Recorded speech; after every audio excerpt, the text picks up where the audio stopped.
Dobrodošli na 26. Beli storkovem večeru. Dober večer vsem. Tipi protestov in variante civilne neposlušnosti imamo danes.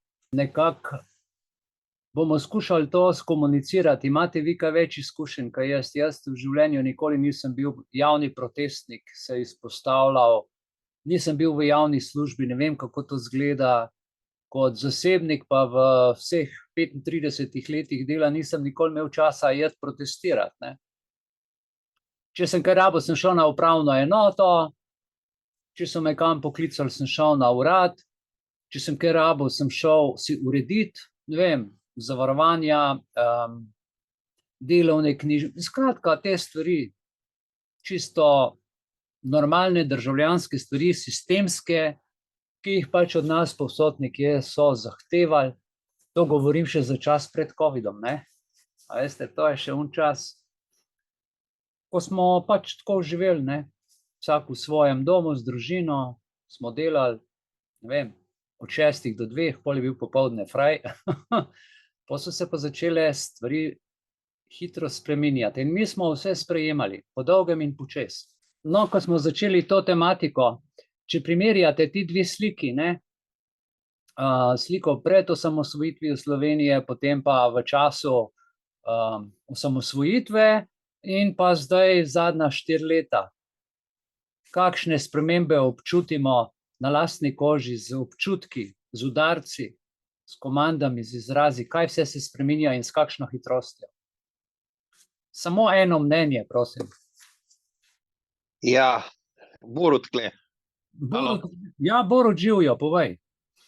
Ja, tele 3 leta so kar drastična sprememba, ja, se veliko odvija, ja, podražitve, zakonodaja je čist na konc, čist na nul, praven sistem je čist, mislim, vse je čist, dejansko se takole vidiš, ko imaš kakšne primere, da spadel ta zakulisje, ker nič več ne uspeš, ne, na nobenem področju. Ja. Lahko se boriš, lahko gledaš stvari, tudi pozitivno, ampak nikamor se več ne vem, no, saj jaz nekako tako občutam, da zelo težko je prebija ta njihov nepravni red, ki ga skozi bolj nabijajo, ne. Ja. Ne vem, tako, če se zastopa. Hvala za tvoje mnenje. Ka bi še kdo kakšno mnenje povedal? Maja, boš ti kakšno mnenje povedala? Maja Novak. Sem v avtu, V avtu si, okej. tako da ne morem, veste, poslušam. Zmenen, okej, super. Okej, še kdo kaj? Jaz sem se danes, glede na naš program osredotočil na 42. člen Ustave Republike Slovenije, pravica do zbiranja in združevanja, ki je generalna, a ne, seveda so noter potem v ustavi še druge stvari, ampak zagotovljena je pravica, pazite, do mirnega zbiranja in do javnih zborovanj. To piše v 42. členu Ustave. Vsakdo ima pravico, da se svobodno združuje z drugimi. Okej?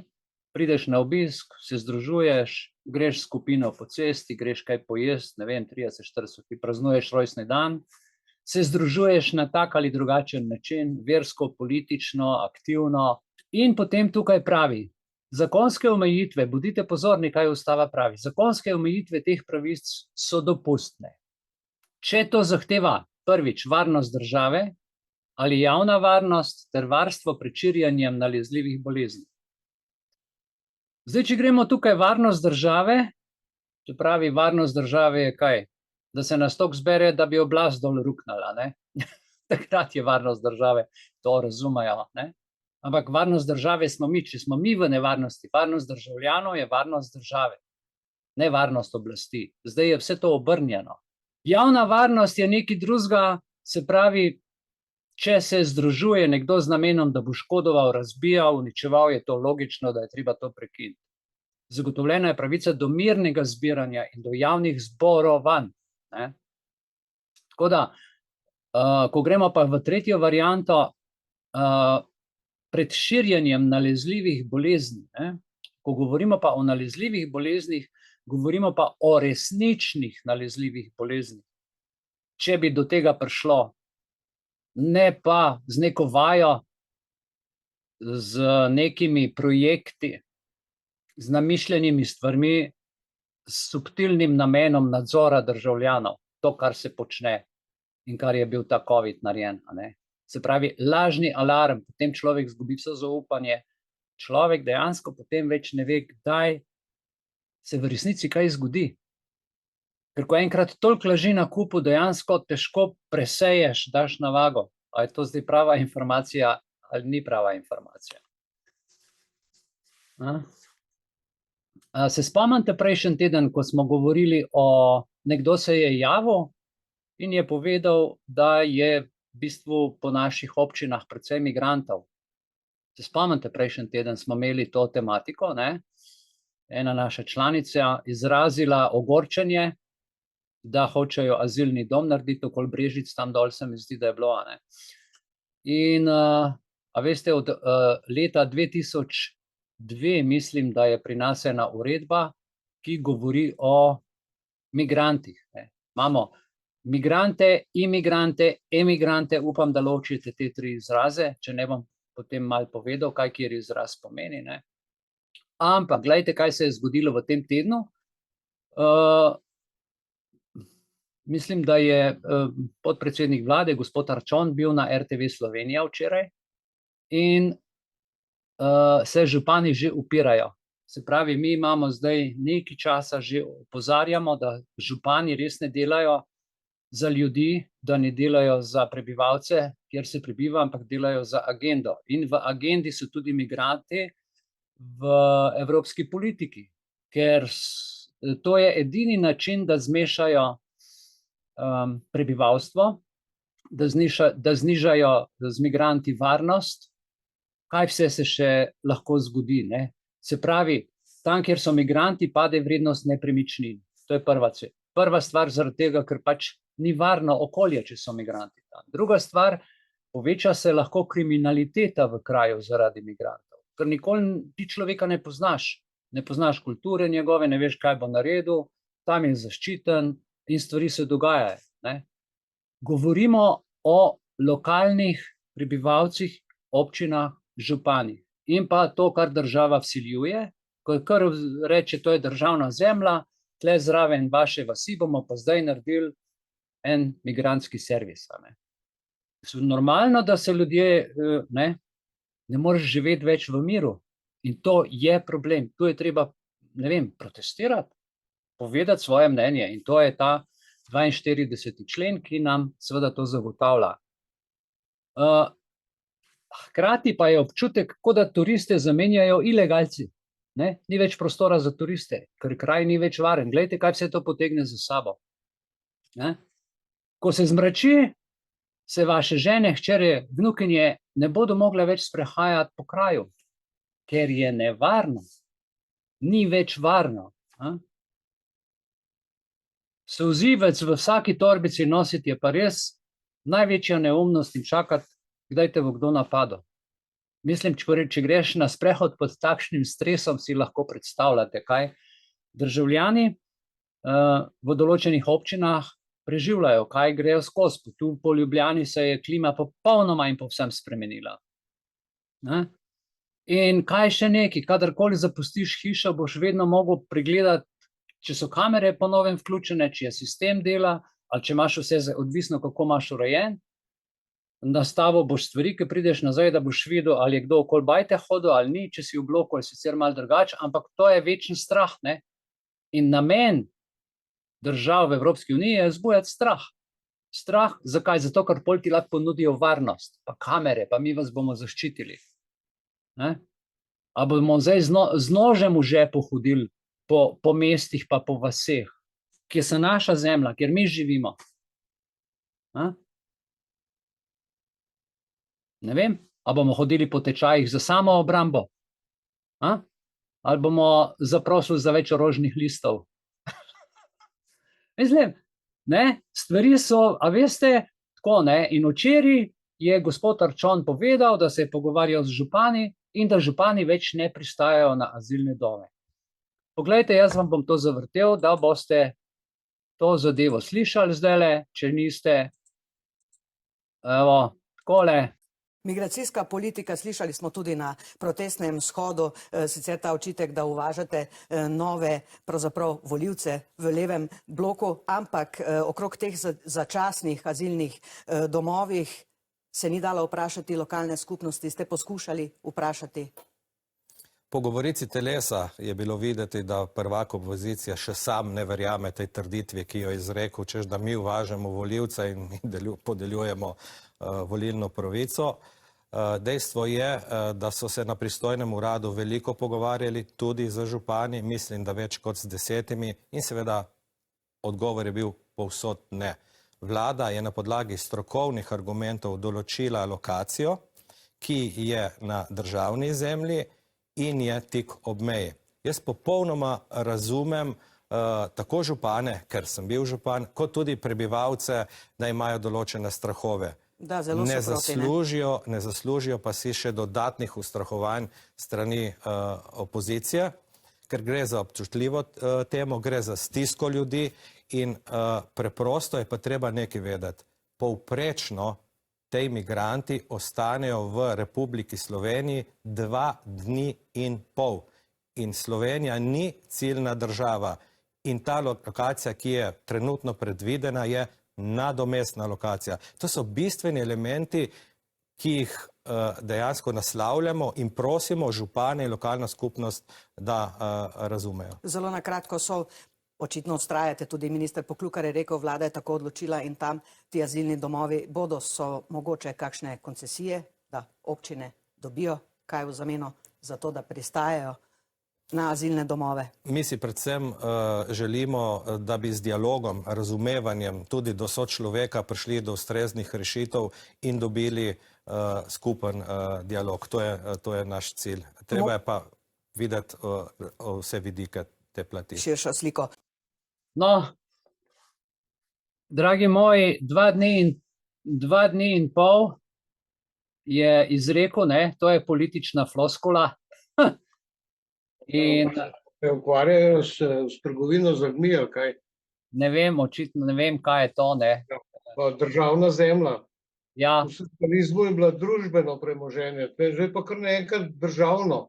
ja, Da je državna firma, ali kako zdaj, da ima kar svoje. ja, to, Ali je to mislim, ja.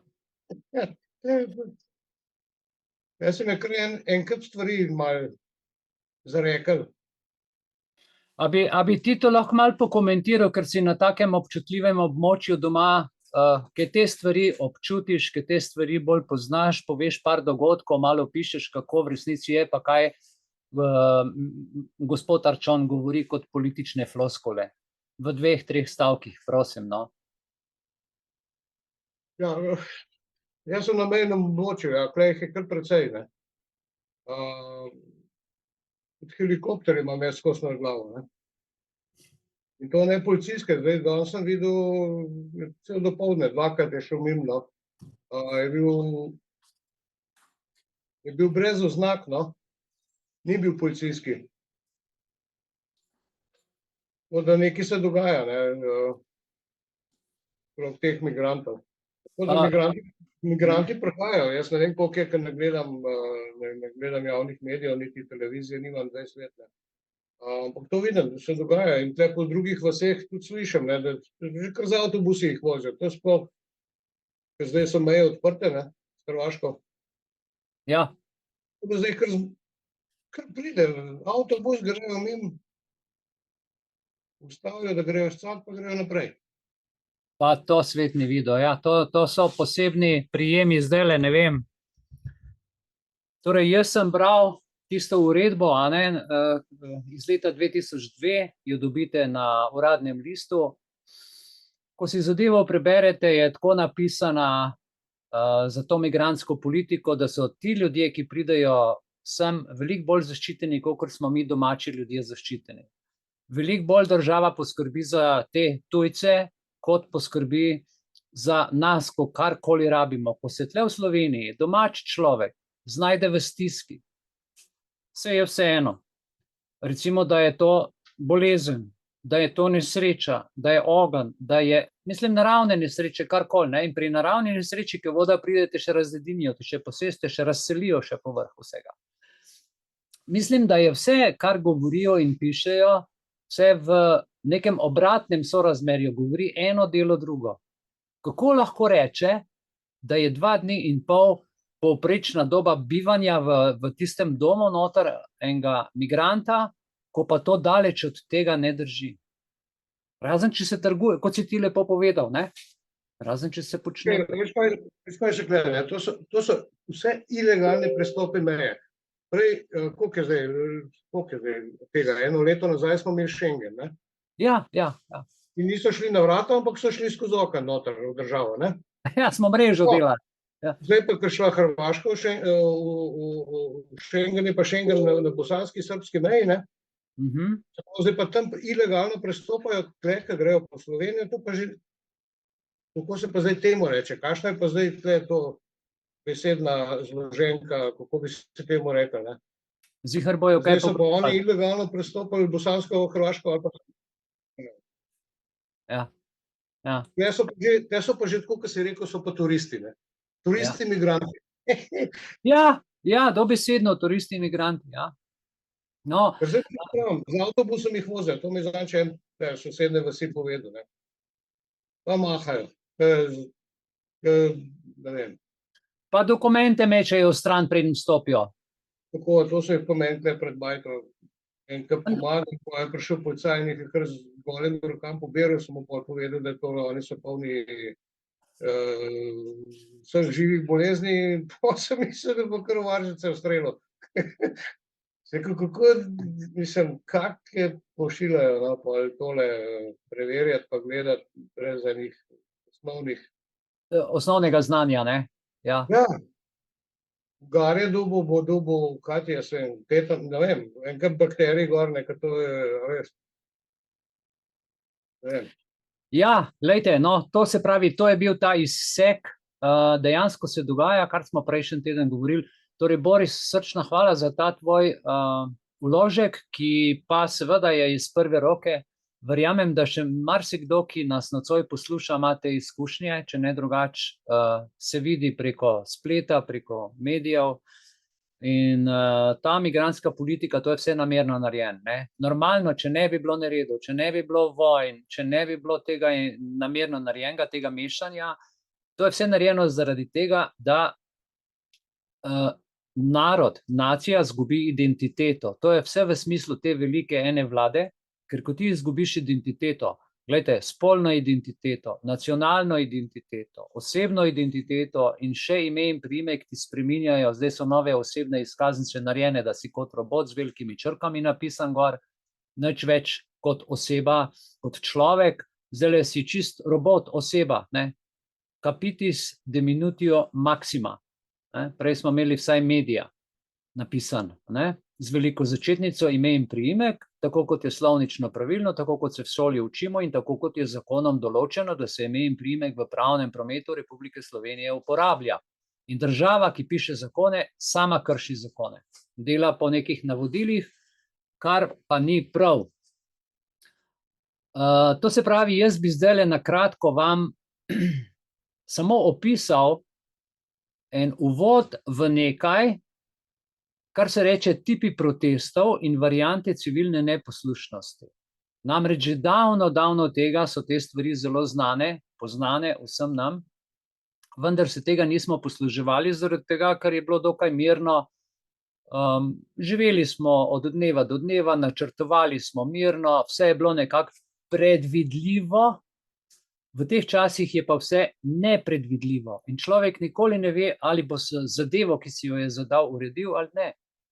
In mislim, da je prav, da poiščemo načine mirnih protestov in civilno neposlušnost, tako kot smo prej prebrali v 42. členu Ustave Republike Slovenije. In to so orodja za zaščito naših lokalnih interesov, pravic prebivalcev, ki nam pripadajo, ki tukaj živimo. Mi smo v Ljubljani, nekdo je v drugi občini, v Celju, nekdo je v Mariboru, kjerkoli že po Sloveniji, v katerikoli vasi, v katerikoli občini.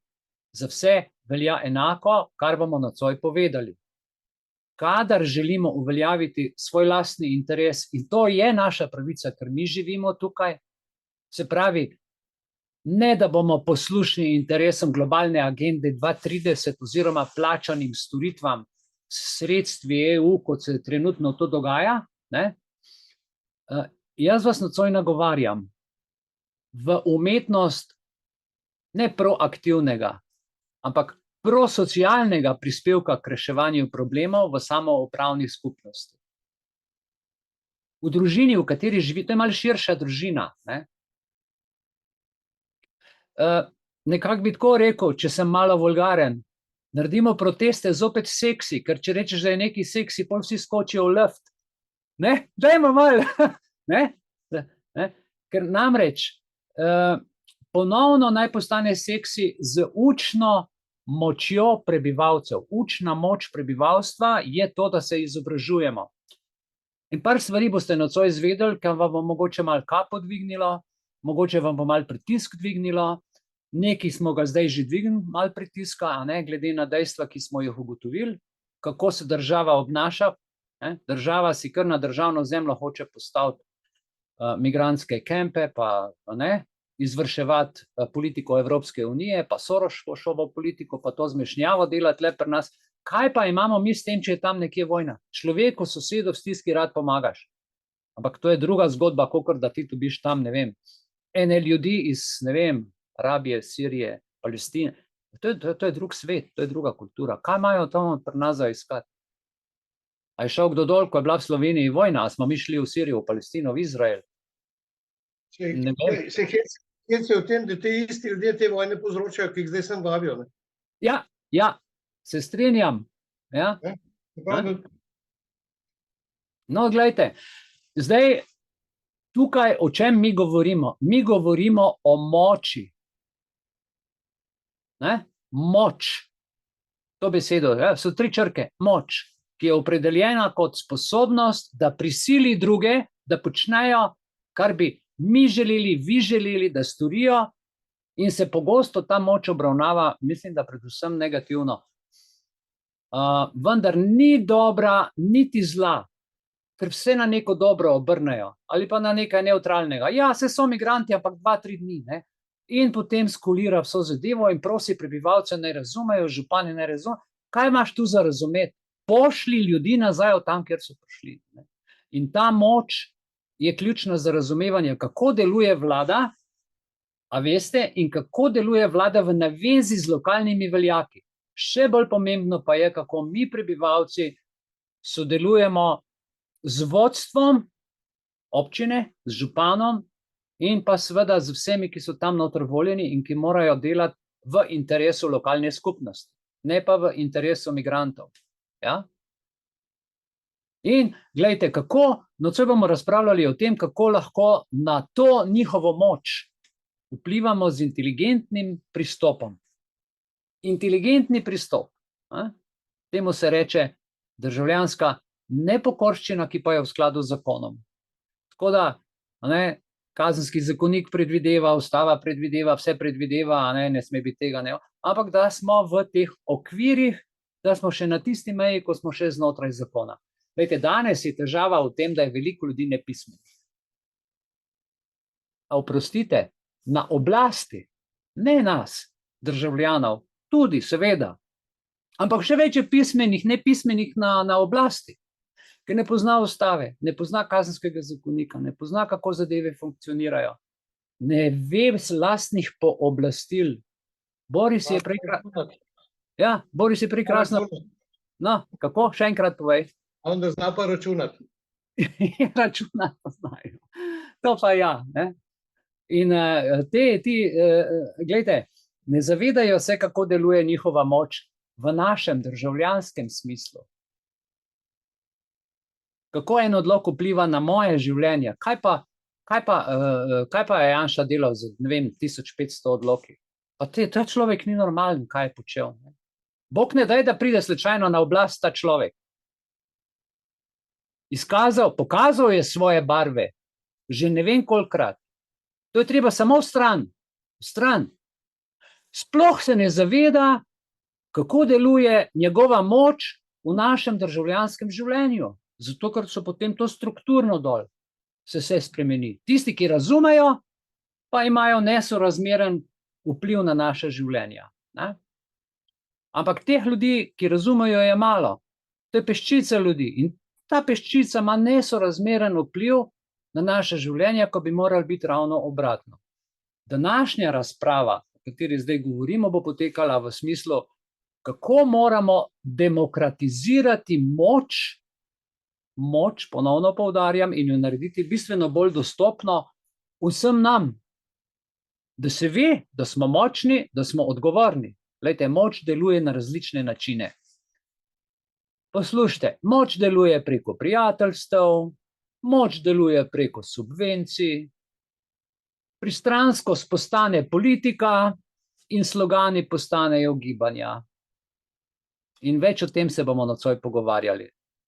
Namreč, mnogi ljudje ne poznajo teh realnosti in da nevednost vodi pravzaprav v totalno neangažiranost in nizko raven državljanskega znanja in pa seveda nobene angažiranosti ni in nobenih udeležb tam, ko bi moralo biti. Če pa že je pa medijsko zmanipulirana. Propaganda naredi svoje. In ta umik ali pa to zavajanje, če čte, prispeva k državljanski neenakosti na celi črti. Kjer obstaja koncentracija, priložnosti in bogatstva, tam ni usmiljenja. Tam so mediji, tam je politika, tam so ljudje, ki so leta in leta na eni poziciji. Koliko let sem samostojni v Sloveniji, še vedno gledam ene in iste face. To je nemogoče. V demokratični državi se to ne dogaja. To se dogaja v totalitarnem sistemu, da se dva sistema izmenjujeta na 4 leta stolčke. In da so uradniki 30 let na istem stolu, ki to zadevo dopuščajo in vodijo, ki morajo delati v skladu z ustavo in zakonom. Glejte, da bi se temu lahko zoperstavili. Meni to ni enostavno govoriti. Verjemite mi. To niti ni moje področje. Ampak čutim potrebo, da to izrazim in vzel sem si to pravico, vzel sem si to, kako naj rečem, dal sem si tudi to moč, da to lahko izrečem. Da se mora državljanska vzgoja preoblikovati v učenje razporeditve moči v državi in da je prednostna naloga zagotoviti, da se ljudje učijo o moči. Kaj to pomeni moč? Že koliko ima moč oče nad sinom, nad hčero in mati nad sinom in hčero in potem učitelj v šoli in potem se ta moč samo še prenaša na višje sfere, dokler pač ti, ne vem, rečejo ob 6 moraš ostati pa v službo in ti greš kot robotek. In kje je največja in najboljša arena, kjer se to dogaja? Glejte, to so mesta in vasi. Mesta in vasi, kjer je vse določeno, vsaka črta, vsak korak, delovni čas, kdaj je kaj odprt, kam lahko kje stopi, vse je določeno. Mi to imamo tako avtomatizirano, da tega sploh ne opazimo več, ker nam je to normalno, pa nam ne bi smel biti.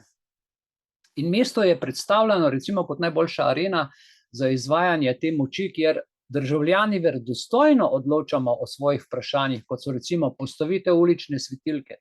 Kdo od vas lahko o tem določa? Kdaj je knjižnica odprta v mestu ali na vasi? Ali pa razvoj naše slovenske obale? Ali pa koliko visoke bodo plače? Kdo ima pri tem besedo? Samo državni uslužbenci sami sebi protestirajo z sindikati, če pa je kdo zasebnik, si pa pač sam to lahko regulira in nima niti možnosti sam protestirati. Ker zasebniki niti niso tako povezani, kot recimo mogoče v nekih teh občinskih, pač so neke skupnosti, kjer se povezujejo, gospodarske zbornice in tako naprej, kot je zdravniška zbornica in tako naprej. Tako da, glejte, te stvari so zelo kompleksne. In zdaj nastane vprašanje, kako naj se državljani aktivno vključimo v lokalno politiko in kakšno je vprašanje obvladovanje elementarne moči. ki se začne že doma in v šoli, v vrtcu in potem gre samo še v službo in politiko in medijsko in tako naprej. In jaz menim osebno, moje osebno mnenje, lahko me popravite, da razmislimo o problemu, razmislimo o dejanskih problemih, ki jih imamo, ker ni samo eden, ali pa o priložnostih, ki jih želimo odpraviti v svojem kraju, v svojem mestu, v svoji vasi. To se mi zdi meni osebno ključno in vas k temu seveda tudi nagovarjam, da o tem razmislimo, kako bi aktivirali ali nevtralizirali različne oblike moči, da bi se to zgodilo. Včasih so rekli, napiši si, nariši si, situacija je taka, kaj te moti in kaj želiš videti čez en teden, čez en mesec, čez en let, čez 2 leti. In potem od tam poglej nazaj stanje, kakšno je zdaj in kakšno bi bilo. In korake, kaj je treba za to narediti. Kje se je treba povezovati, kakšne ljudi s kakšnimi profili je treba skupaj dati, kdaj je treba v akcijo vstopiti in kako je treba skrbeti za objave, ki jih uradne ustanove dajejo, kakor pač dajejo objave in kjer je treba sodelovati. Ne. V našem času, državljanska domišljija, inovativnost in ustvarjalnost izhajajo pravzaprav iz lokalnih ekosistemov. Ko smo mi, recimo, da smo v družini in pride nov član v družino in ugotovimo, da imamo zdaj pa premajhen hladilnik, manjka ena posla, ne vem, en kup stvari se spremeni, ko pride en član v družino. Hočem povedati to, ne, če se v mikrokozmosu, v družini, ki je osnovna celica družbe, spremeni z enim prihodom družinskega člana vse, kaj šele v družbi, če pride neka migrantska politika, a veste, sej to se na prvi hip se takoj ne opazi, ampak to je cel mlin, cel proces, to potegne za sabo finance, čas, pozornost, ki jo nekam moraš dati, stvari moraš urediti, prostor razširiti, opremi, skratka, ne bom vam o tem razlagal, kar sami. Zato nas povabim, se pravi, da pomagamo ustvariti učni načrt za državljansko moč. To je eno posebno področje. Za državljansko moč začenši recimo s triado vrednot sistemov. Ne? Spretnosti in da se napiše izpoved iz prihodnosti mesta, ki opisuje recimo spremembe, to, kar sem prej omenil, ki jih želimo videti in kakšni načini, na kakšen način bi lahko to spremenili. Ti ljudje, ki zdaj z nami počnejo, kar počnejo, so si naredili načrt, agendo, ki se njim zdi v redu. Za njih. Nam jo opisujejo kot za nas dobro, v bistvu je dobro za njih. Nam opisujejo, da je nam dobro, ampak ni za nas dobro. Dobro je za njih. Ne? In vse, kar naredijo, je za nas dobro. In zdaj, glejte, mi moramo pa zdaj stopiti nasproti in povedati, kako bi bili sistemi vladanja vključeni. Na kakšen način, kje ja, kje ne, ker mi smo tisti, ki dovolimo te stvari. Lahko nas prisilijo, ampak mi lahko potem prisilimo nazaj, ker vidimo stvari, če se upremo. Pa ljudje so v glavnem tiho. Ne? Reče, sej bo, malo še bomo potrpeli, zamahnejo z roko, te on, te drug, te tretne. Lejte, to je moč, ki izkorišča preko psihologije, preko magije, preko črne magije, ljudje dela vedno manjše. Vedno manj moči imamo. Ker sistemi vladanja, kakršen naj bi bil recimo trg, zamislite si, kakšen naj bi bil recimo gospodarski trg, ali pa tržnica, vseeno tle v Ljubljani, če smo Ljubljančani. Kakšne institucije bi mi radi imeli? A take, ki prideš tja pa ti protestira, a tako, ko stojiš 6 ur v vrsti v kliničnem centru na urgenci, a to so institucije, ki bi jih mi radi?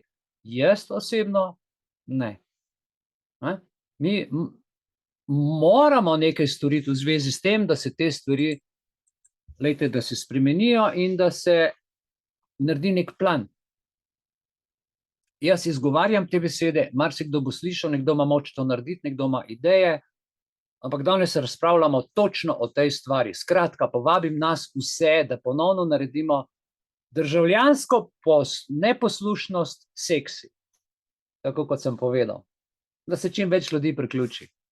In smo rekli, da se demokratizira demokracijo in se ustvari veliko mrežo slovenskih mest in vasi, ki bodo kot en državljanski laboratorij, kjer bomo pa zdaj mi preizkušali vlado, dokje ima ona meje, v okviru zakona. Nam je veliko dovoljeno, veliko več, kot si vi sploh lahko predstavljate. Če vam povem samo eno stvar, zagotovljena pravica do mirnega zbiranja in do javnih zborovanj, to pomeni, da ni treba tega nikjer prijavljati. Potem pa obstaja nek zakon, kjer pravi, da pa je treba te stvari prijavljati. Sploh ni res. Kam pa pridemo, da bom jaz vsak sestanek, vsak obisk šel prijavljati? Boris bo prišel k meni, jaz bom šel na policijo, bom rekel, ja, jutri pride pa Boris k meni, bom združevanje, pa mirno zbiranje bom zdaj šel prijavljati. Glejte, ljudje božji, vse to je izmišljotina države zato, da omejuje naše pravice in mi smo to pač kar sprejeli mirno. 1000 ljudi lahko gre v mesto, pa tega ne rabi prijaviti, ker je to naša pravica. Nikomor. Policija mora pa varovati naše življenje in naše premoženje. In tako je prav. In mi si moramo to pravico vzeti nazaj. Nihče ni treba ničesar prijavljati. Komu boš prijavljal? Kaj se zgodi, ko prijaviš? Kaj se zgodi? Samega sebe prijaviš, da boš protestiral, pride policija, te legitimira in ti da kazen. To so strašne finte. Prijaviti morate račun iz tujine. Ok, Avstrija je tujina, ni res, Evropska unija. Zdaj imaš pa v Avstriji račun in ga prijaviš, ker v tvoji glavi je to tujina. In ti si dal dovoljenje davčnemu uradu, da brska po tvojem računu. Prijavil si samega sebe. In koliko je takih stvari, ko ljudje kar sami sebe prijavljate? Ja, zdaj imajo velike psihološke vojne po slovenskih šolah. Kaj se zgodi? Starš vpiše otroka v šolo, učitelj mu ponudi tam en list, ali dovolite, dragi starši, da vam na e-mail pošljemo obvestilo. In potem imajo e-obveščanje. In zdaj, učitelj reče otroku to in to naredi, otrok tega ne naredi, starš ima službo, ima drugo. In potem pa prileti e-mail, vaš otrok, recimo, ne vem, ni imel mape pri telovadbi.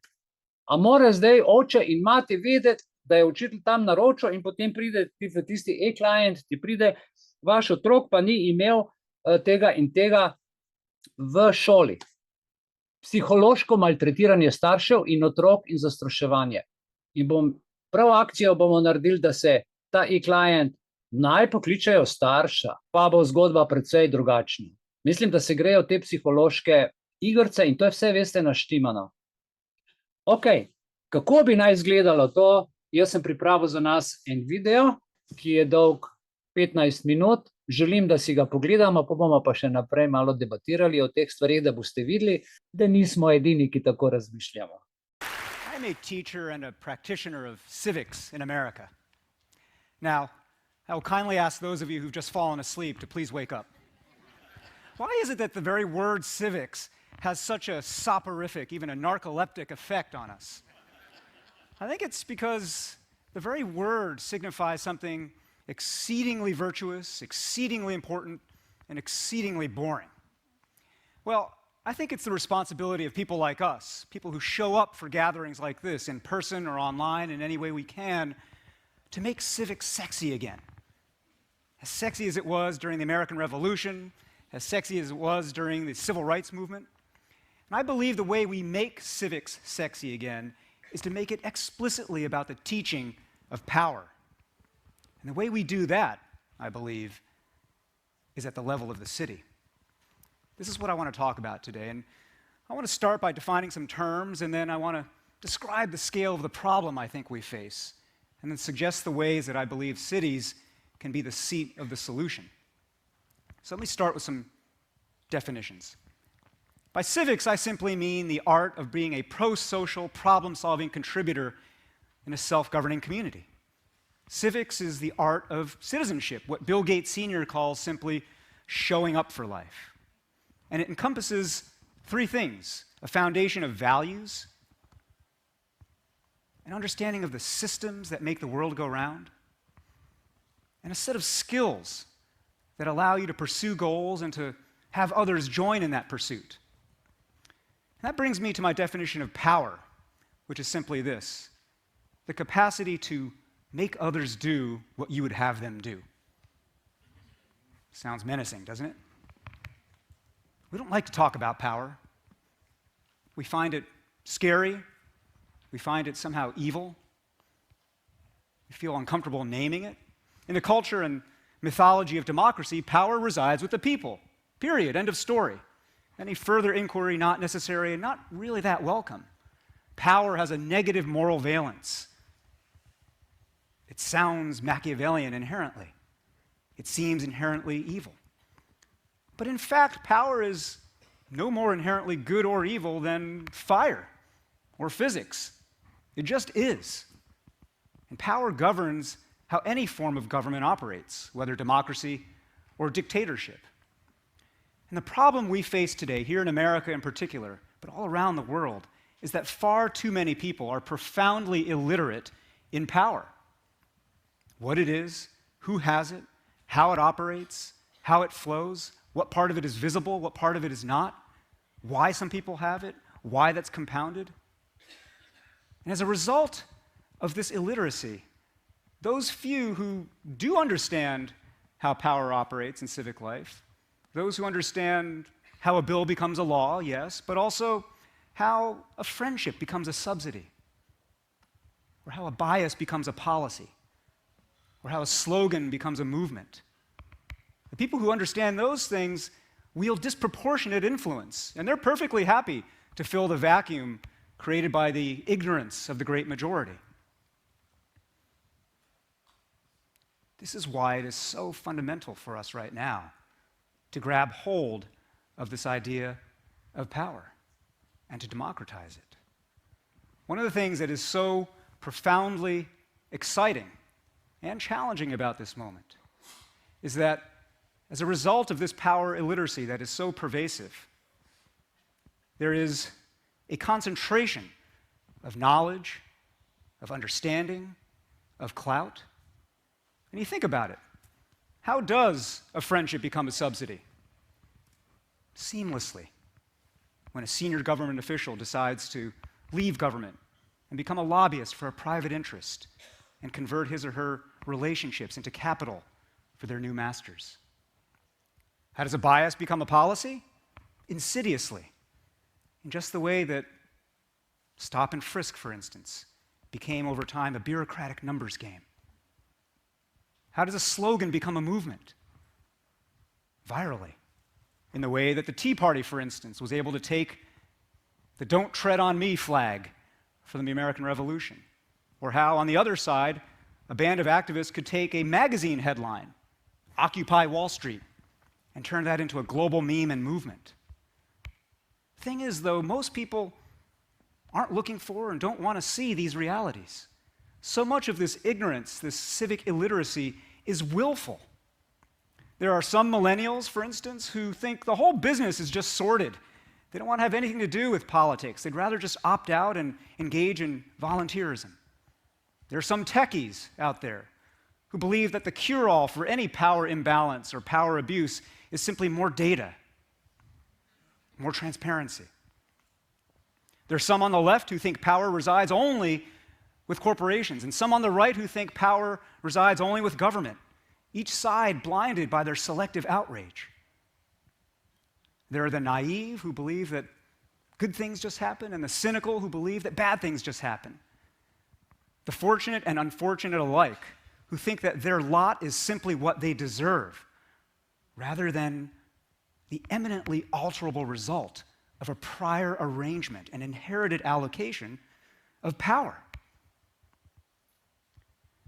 And as a result of all of this creeping fatalism in public life, we here, particularly in America today, have depressingly low levels of civic knowledge, civic engagement, participation, awareness. The whole business of politics has been effectively subcontracted out to a band of professionals, money people, outreach people, message people, research people. The rest of us are meant to feel like amateurs in the sense of suckers. We become demotivated to learn more about how things work. We begin to opt out. Well, this problem, this challenge, is the thing that we must now confront. And I believe that when you have this kind of disengagement, this willful ignorance, it becomes both a cause and a consequence of this concentration of opportunity, of wealth and clout that I was describing a moment ago, this profound civic inequality. And this is why it is so important in our time right now to reimagine civics as the teaching of power. Perhaps it's never been more important at any time in our lifetimes. If people don't learn power, people don't wake up. And if they don't wake up, they get left out. Now, part of the art of practicing power means being awake and having a voice, but it also is about having an arena where you can plausibly practice deciding. All of civics boils down to the simple question of who decides. And you have to play that out in a place, in an arena. And this brings me to the third point that I want to make today, which is simply that there is no better arena in our time for the practicing of power than the city. Think about the city where you live, where you're from. Think about a problem in the common life of your city. It can be something small, like where a street lamp should go, or something medium, like which library should have its hours extended or cut. Or maybe something bigger, like whether a dilapidated waterfront should be turned into a highway or a greenway, or whether all the businesses in your town should be required to pay a living wage.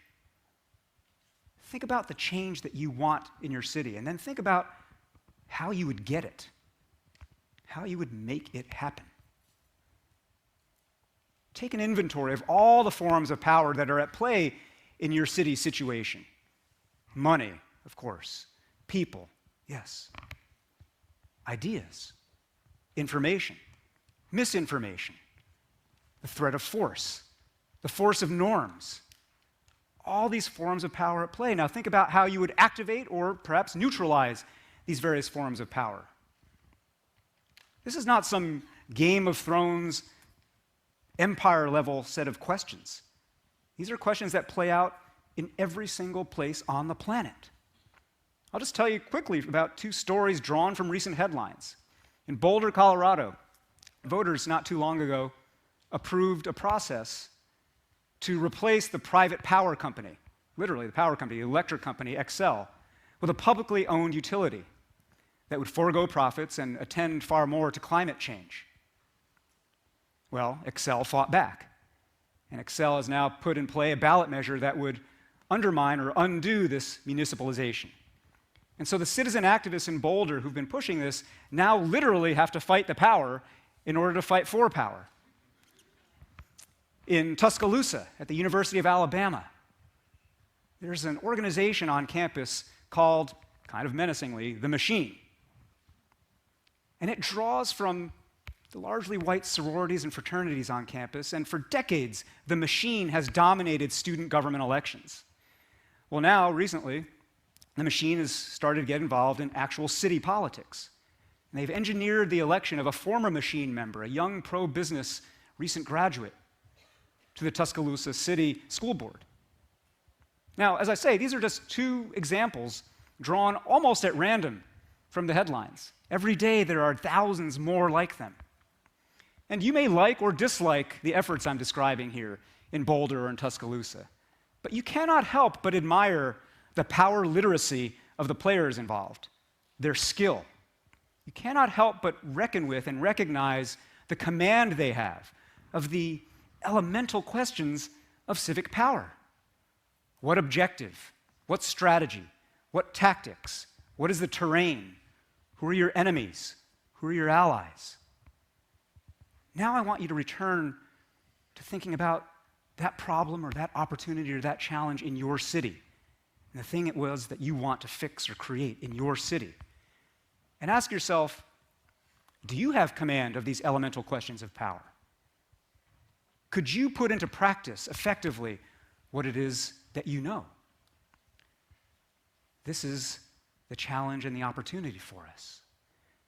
We live in a time right now where, in spite of globalization, or perhaps because of globalization, all citizenship is ever more resonantly, powerfully local. Indeed, power in our time is flowing ever faster to the city. Here in the United States, national government has tied itself up in partisan knots. Civic imagination and innovation and creativity are emerging from local ecosystems now and radiating outward. And this great innovation, this great wave of localism that's now arriving. And you see it in how people eat and work and share and buy and move and live their everyday lives. This isn't some precious parochialism. This isn't some retreat into insularity. No, this is emergent. The localism of our time is networked powerfully. And so, for instance, consider the ways that strategies for making cities more bike-friendly have spread so rapidly from Copenhagen to New York to Austin to Boston to Seattle. Think about how experiments in participatory budgeting, where everyday citizens get a chance to allocate and decide upon the allocation of city funds. Those experiments have spread from Porto Alegre, Brazil, to here in New York City, to the wards of Chicago. Migrant workers from Rome to Los Angeles and many cities between are now organizing to stage strikes to remind the people who live in their cities what a day without immigrants would look like. In China, all across that country, members of the New Citizens Movement are beginning to activate and organize to fight official corruption and graft. And they're drawing the ire of officials there, but they're also drawing the attention of anti-corruption activists all around the world. In Seattle, where I'm from, we've become part of a great global array of cities that are now working together, bypassing government altogether, national government altogether. All of these citizens, united, are forming a web, a great archipelago of power that allows us to bypass brokenness and monopolies of control. And our task now is to accelerate this work. Our task now is to bring more and more people into the fold of this work. That's why my organization, Citizen University, has undertaken a project now to create an everyman's curriculum in civic power. And this curriculum starts with this triad that I described earlier of values, systems, and skills. And what I'd like to do is to invite all of you to help create this curriculum with the stories and the experiences and the challenges that each of you lives and faces, to create something powerfully collective. And I want to invite you in particular to try a simple exercise drawn from the early frameworks of this curriculum. I want you to write a narrative from the future of your city. And you can date it, set it out 1 year from now, 5 years from now, a decade from now, a generation from now, and write it as a case study, looking back at the change that you wanted in your city, looking back at the cause that you were championing, and describing the ways that that change and that cause came, in fact, to succeed. Describe the values of your fellow citizens that you activated and the sense of moral purpose that you were able to stir. Recount all the different ways that you engage the systems of government, of the marketplace, of social institutions, of faith organizations, of the media. Catalog all the skills you had to deploy, how to negotiate, how to advocate, how to frame issues, how to navigate diversity and conflict. All those skills that enabled you to bring folks on board and to overcome resistance. What you'll be doing when you write that narrative is you'll be discovering how to read power, and in the process, how to write power. So share what you write, do what you write, and then share what you do. I invite you to literally share the narratives that you create on our Facebook page for Citizen University. But even beyond that, it's in the conversations that we have today, all around the world, in the simultaneous gatherings that are happening on this topic at this moment, and to think about how we can become one another's teachers and students in power. If we do that, then together we can make civics sexy again. Together we can democratize democracy and make it safe again for amateurs.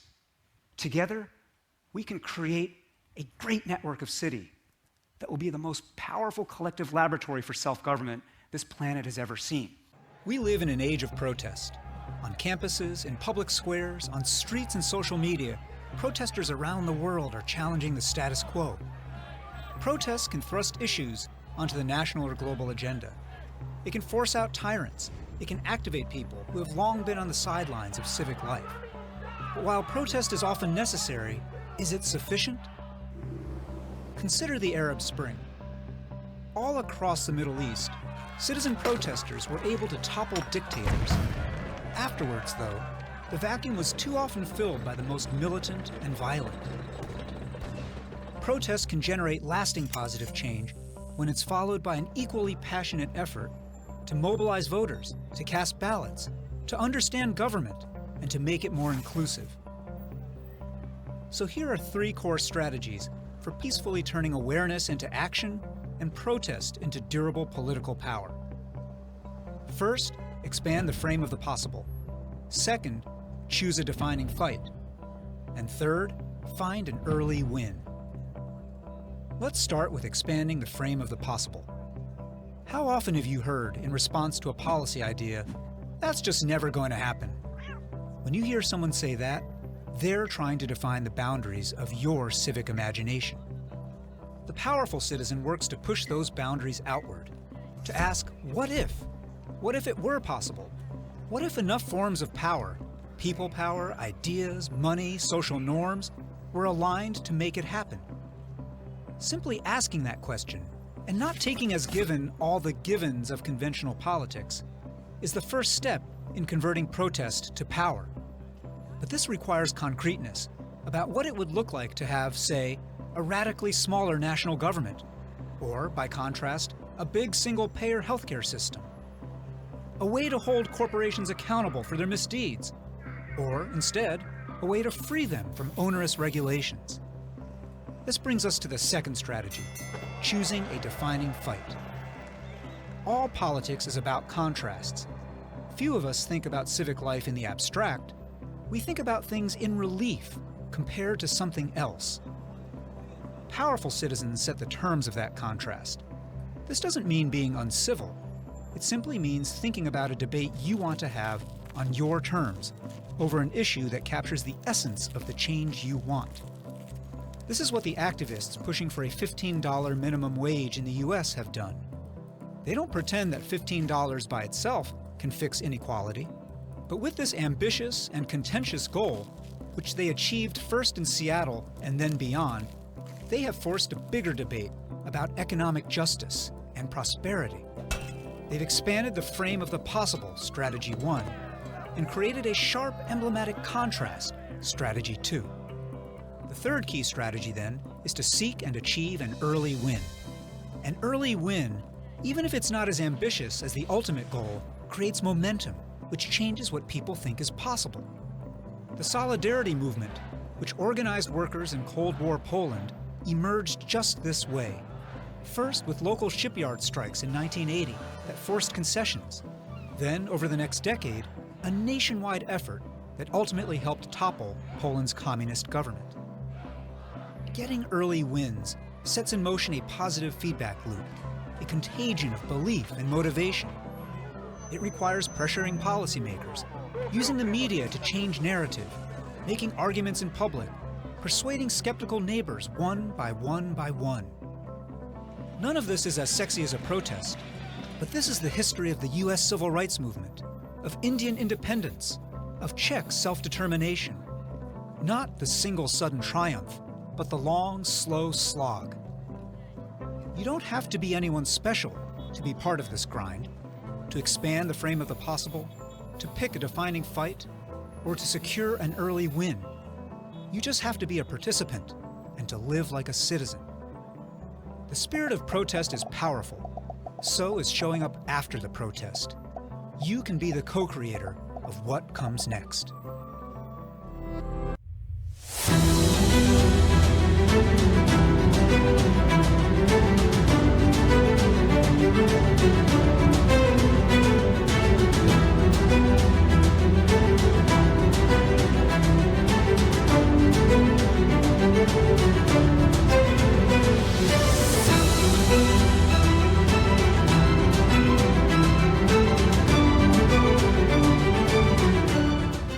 Torej, to, poglejte, so neki pogledi, osnovna navodila, ki so zelo dobra, ampak v nekaterih okvirih so te zadeve za moj okus preživete. Jaz sem si ponovno zapisal 3 stvari tukaj, ki so bile v tem zadnjem delu videa povedane, se pravi, določiti okvir možnega, ne se omejevati. Ko smo mi določili, da bomo izstopili iz WHO pa iz United Nations, je marsikdo rekel, ja, vse to se pa ne da. Kaj se ne da? Zakaj se ne da? Če sem jaz lahko nekomu dal glas, ki v mojem imenu to lahko naredi, zakaj pa tega jaz ne bi mogel narediti sam ali pa naša skupnost? Drugič, izberi in določi boj. Mi smo točno definirali, kaj hočemo, ugotovili smo, da je naš društveni statut takšen, kot je, in da preprosto ne gre skupaj niti z United Nations-ovim statutom, z agendo, ki jo sedaj pač opredeljujejo kot neko nujno in da nikogar ne bodo puščali za seboj. O ja, pa še kako bodo. Pa še kako bodo puščali za seboj ljudi. Ne? In da je to pogodba.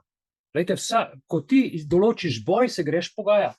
Tudi ko greš v službo, neumen je, kdor kar takoj sprejme plačo takšno, ki se mu je ponud. Ker vi ste veliko vredni. Vsak izmed nas je vreden toliko, kolikor se ceni. Ne? Treba se je izpogajati. Ne pa kar ubogati, tako kot smo navajeni. Kar se nam reče. Ja, zdaj pa odlok, pa boš to naredil. Počak, vstal konje. Prvič zakaj? Kje so razlogi? Kaj je vzrok? Mislim, ljudje so postali, a veste kako? Vsi smo občutili zadnja 4 leta, kaj se dogaja. Brez pogajanj, samo tiho, blok in naredi. In to je zdaj sodobna znanost. Nova religija, ubogat. Ne? In tretja točka, iskati in doseči zgodno zmago. Mi smo zgodno zmago naredili, mi smo si jo izborili in to je ključno. Jaz se spominjam nekega trenutka, 20 let nazaj, ja, v družini pri mojih sinovih, pa vam bom povedal primer. Večerjam za mizo in iz otroške sobe prideta starejši in mlajši sin, prideta k meni do mize, takrat so bile moderne tiste špenki-penk frizure, oba zrihtana, urejena, in prideta k meni do mize pa rečeta, oči, ali lahko greva mi dva na rojstni dan k prijatelju. Pa jaz gledam, pa sem rekel, ja, a to sta se zdaj odločila, ali kako je? Ne, sva bila povabljena. Sem rekel, zakaj pa mi vidva tega prej nista povedala? Danes vaju ne bom pustil. Tako da nazaj v sobo. Predstavljajte si ta šok. Bila sta povabljena, rekla sta, da bosta prišla, in potem sta prišla k meni. In sta meni dala vso moč, da jaz odločim, ali gresta ali ne. In jaz sem rekel ne. Jaz sem se poigral, zato da sem jim dal lekcijo. Sem rekel ne, danes nikamor, v sobo, sporočite, da vaju ne bo. Oči, zakaj?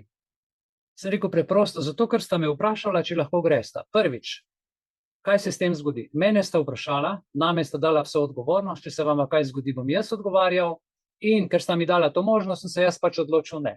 Pa ne rabim vam razlagati, ker sta me vprašala, oči, lahko gremo, in jaz sem rekel ne. In vidva za mene za razlog niste vprašala. Moč države. Ne? Pa sem jima pa razložil in sem rekel, naslednjič, ko bosta prišla do mene in bosta rekla, oči, zmenjena sva, greva na rojsten dan, do 21. ure troj rojsten dan, 21:30 zvečer bova doma.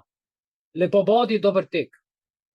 Jaz sem njima to pojasnil, potem, čez pol ure, ko sta od šoka k sebi prišla, in fanta sta si za vse življenje zapomnila, da za vsako dejanje, za vsako odločitev, ki jo storita, odgovarjata sama. Mi smo pa v družbi navajeni vse spraševati, pa smo navajeni vse dovoljenja prositi, pa smo vse tako, nazadnje nam bo še nekdo mogel, ne vem, še oprostite izrazu, še ta zadnjo obrisati, pa še na usta nositi. Pa dajte ljudje malo razmišljati, dajte malo sami kaj narediti, dajte odgovarjati za svoja dejanja. To so stvari, ki se pričakujejo od odraslega, odgovornega človeka. Zdaj, ta šola, ta lekcija je osamosvojila, moram reči, iz mojih sinov naredila, mislim, totalno preokretnico, ker sta se o tem pogovarjala in sta kompleten proces totalno tudi razumela. Po smo se pa čez 10 let o tem pogovarjali, sta se oba smejala, ampak tisti nasmeh je bil zelo sladek, zato ker sta postala odrasla, odgovorna in vesta, da morata za vsako svoje dejanje odgovarjati. In tako sta postala samostojna. Z eno šahmat potezo, ki jo pa meni kot očetu ni bilo težko narediti, pa hkrati zelo težko. Eno in drugo. Ampak sem rekel, jaz moram eno lekcijo dati. In to je tako prišlo, veste, tako. In gledajte, pravni okvir in učinki mirnih protestov ter civilne neposlušnosti v Sloveniji, ko smo že ravno tukaj. Veste, kaj je neposlušnost? Neposlušnost je naše odgovorno ravnanje. To je absolutna neposlušnost, ker jaz odgovarjam zase, za svoja dejanja. In to lahko govorimo tudi v okviru učinkov mirnih protestov. No, naj vam povem, da bo malo bolj razumljivo. Pravni okvir, ki se ureja v Republiki Sloveniji, pravijo, da je narejen zato, da se ljudje lahko izražajo, izvajajo svoje pravice na miren način. Že to, ko meni nekdo reče, da jaz lahko svojo pravico izvajam na miren način, bi mu narejši vršlus čez usta potegnil. Kaj pa ima on meni govor, da jasno predvideva že, da bom jaz razgrajal? Policijski me ustavi že predvideva, da bom jaz, ne vem, ko me legitimira, da sem zdaj kriminalc. Vse je v nekem predvidevanju. Recimo imamo zakone in ustavo, ki določajo, kako se lahko organiziramo, kako lahko protesti potekajo, vse je v podzakonskih aktih nekje določeno, vse je v podzakonskih aktih napisano, rečeno, kaj smejo udeleženci početi, česa ne smejo, med covidom še sendviča nisi smel pojesti, kako lahko ukrepa policija. Skratka, počakajte malo, a zdaj smo prišli že tako daleč. Če pride slučajno do kakršnih koli težav, je treba protest prijaviti. Po ustavi ga ni treba prijaviti. Ljudje to prijavljajo iz navade. Veste, kdo mora protest prijaviti? Ne državljani kot državljani, ampak državni uslužbenci morajo protest prijaviti, ker za njih zakon velja.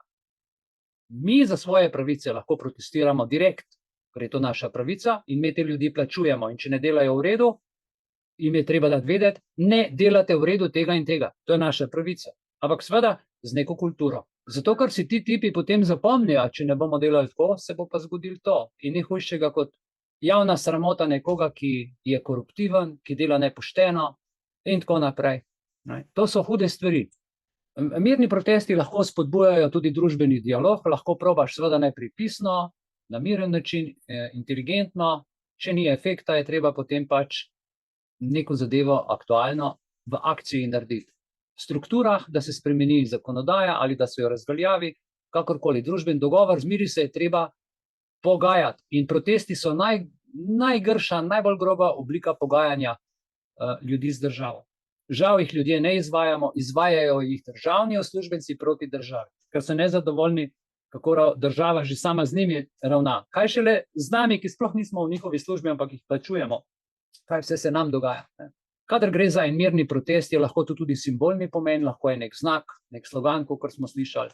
Veliko je raznih stvari. To je točka 1. Točka 2. Ustavne določbe in zakonodaja, to smo že rekli v ustavnem členu, so omejitve in pa seveda tudi odgovornosti pri izvajanju teh pravic. Omejitve so te, da to naredimo na kulturen način in da se ne dovolimo strani države, policije, represivnih organov, da si ne dovolimo vzeti svoje suverenosti, ko protestiramo, ko smo na shodu, ko vemo, za kakšno pravico nam gre. Ja? V tem delu so ustavne določbe jasne, zakonodaja tudi, in 42. člen je jasen in seveda tudi pravica do zborovanja, 39. člen varstvo podatkov, a veste, če imate varstvo podatkov, vas nima pravice nihče legitimirati na ulici, tudi če to gre za zborovanje. Tako da en kup stvari se dogaja, jaz bi nekako mal nocoj to skrajšal, vprašal zdaj še vas za mnenje, kaj pa vi menite. Ker gledajte, če se spomnite, skozi 4 leta smo mi na en drug način protestirali. Ne? Mi smo protestirali dejansko z neposlušnostjo, z dokumenti, ko smo imeli potovalno listino, potem smo imeli akreditacije, potem smo imeli članske izkaznice, potem smo imeli seveda pritožbe na razne stvari za otroke v šoli, ki so jim maske natikali, zdravstvene ustanove, ki so hoteli v trgovine, nisi mogel stopiti, če nisi bil cepljen. Da ne naštevam, koliko stvari je, to je bilo vse neustavno, to je vse izmišljeno. To je bil največji test na svetu in so ga pripravljali 60-70 let. Blagor vam in nam, da smo to razumeli, dojeli in imeli moč se postaviti proti temu, za kakršnokoli ceno. Glejte, kaj vse so nam v društvu delali, jaz sploh več ne štejem, pa še vedno. Poskušajo. Tako da, to so stvari, zdaj pa, glede na vse povedano, dajem vam besedo in vas prosim za vaše mnenje, kaj bi lahko še na kakšen način inovativen, recimo, poleg že znanih protestov, mirnih, se spomnite, so bili tudi agresivni protesti, ker država predvidevala, da bodo ljudje ne vem kaj počeli, pa so kar z bombam prišli dimnimi, pa z ne vem čem, ljudje so pa tam mirno protestirali. ali pa pridejo, dajo svojo skupino in naredijo namerno nered, samo zato, da lahko na neko silo zadušijo stvari. Tako da, gledajte, je pa seveda rezultat protestov vedno opazen in nekdo se mora zagovarjati. Ali se zagovarja politik, ali pa tisti, ki je naredil nered, ne, če mu to podtaknejo. Dober večer. Dober večer. Pa boš ti kaj povedala? Ne, jaz bi dala kar prednost najprej našim članom. Ja, prosim, evo, mikrofon je odprt.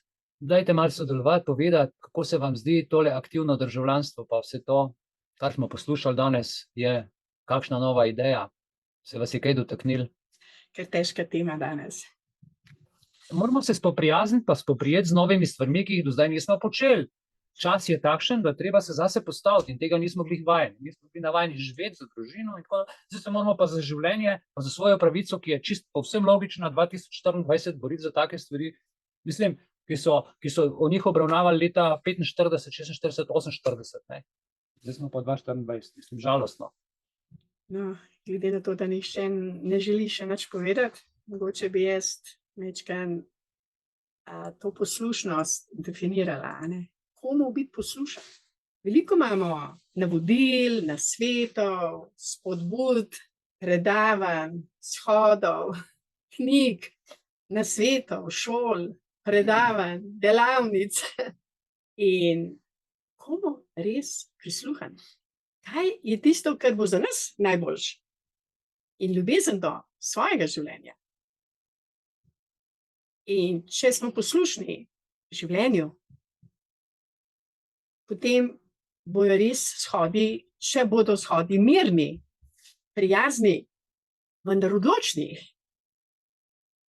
Mi se nismo nič upirali v društvu, z nobeno agresijo, z nobeno vojno nismo šli proti njim. Šli smo pa res z argumenti, z ljubeznijo, z besedo, resnico in zato smo tudi obstali. In nihče nam nič ni mogel. Ker nismo kršili ne ustave, ne zakonov zemlje, ker nismo bili v narekovaju nasilni, ampak smo poznali tisto voljo, ki se reče spoštovanje življenja, spoštovanje človekovih pravic, ne nasilje do nas samih. Ker to, da ti nekdo dirigira, da moraš dati masko na nos in vsak je vedel, da ni mogel dihati. In da ta maska ni nikogar zaščitila, to se je vedel, vendar so bili nekateri pač poslušni tistim, ki so škodovali svojimi zakoni in zahtevami in uredbami. Človek pa mora poslušati tudi svoje srce in svojo modrost. Zakaj bi poslušal nekoga, ki ti škoduje svojim nasvetom? Zakaj bi ne dihal 8 ur na dan, če si nekaj v službi in dihal CO2, če pa moramo dihati kisik? Ne, zakaj? Zakaj bi si dejal v telo nekaj, kar nihče ni vedel, kaj je noter, še zdravniki niso vedeli. In treba je biti moder. To je naše telo in naše življenje in moramo skrbeti za sebe na prvem mestu. In normalno je, da smo mi v društvu bili proti cepljenju, ker je bilo to nasilje nad telesom, nad našo svobodno voljo. Mi nismo bili nasilni do vlade, mi smo samo sebe ščitali. In imamo pravico sebe ščitati.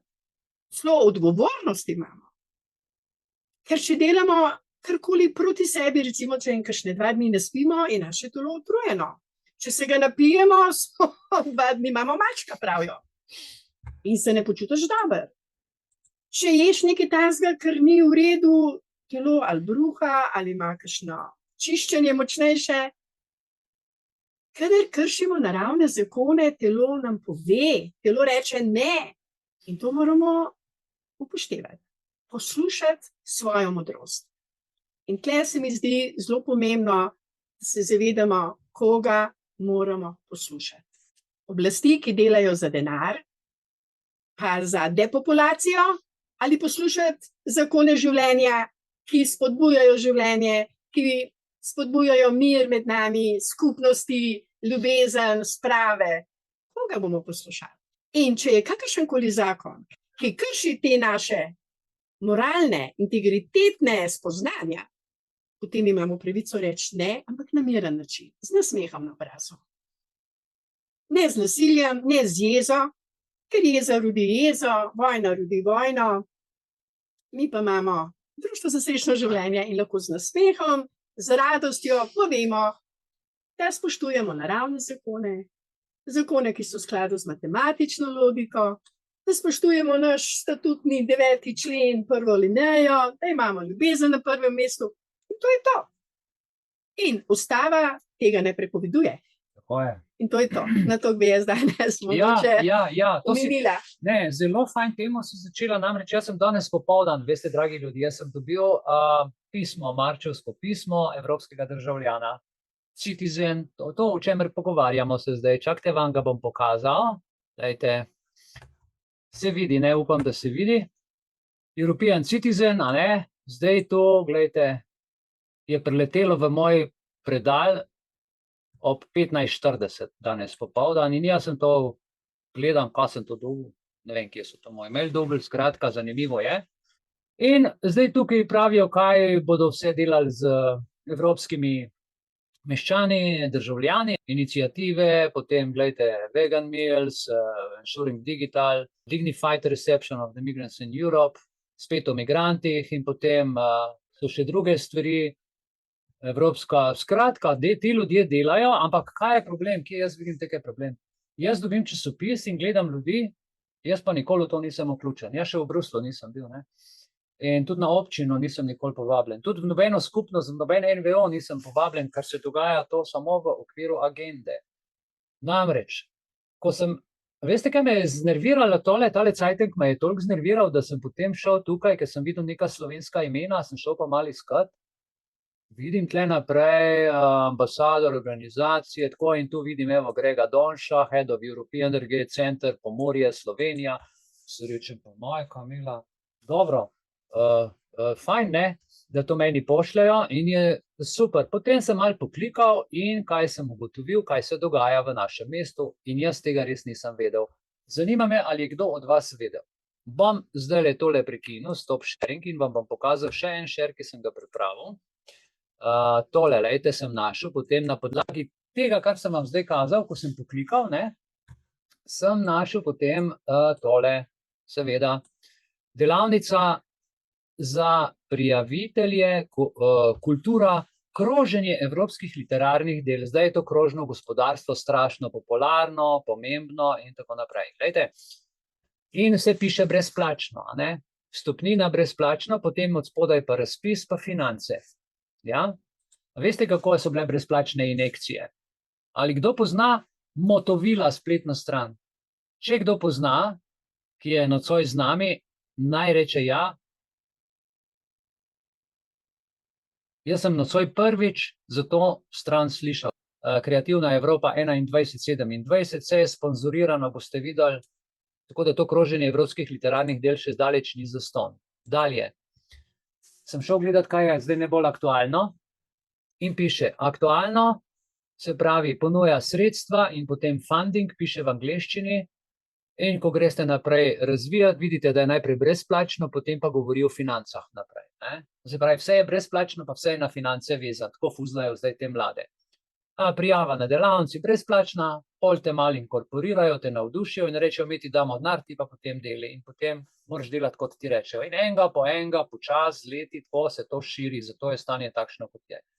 Poglejte, to je tukaj, kje bo delavnica, a ne, to je locirano, sredi Ljubljane, vidite, kdo to podpira, Evropska unija, Republika Slovenija, Ministrstvo za kulturo in gospod Janković, jaz o tem ne vem nič. Jaz sem prvič danes slišal za to spletno stran, Motovila. In sem šel pogledati njihove programe. Poglejte, dan evropskih avtorjev, potem prispevajte najboljšo izvirno skladbo za film in spet financiranje. Pa v glavnem financiranje priložnosti kulturnega sodelovanja v jugovzhodni Evropi, potem forum za mobilnost.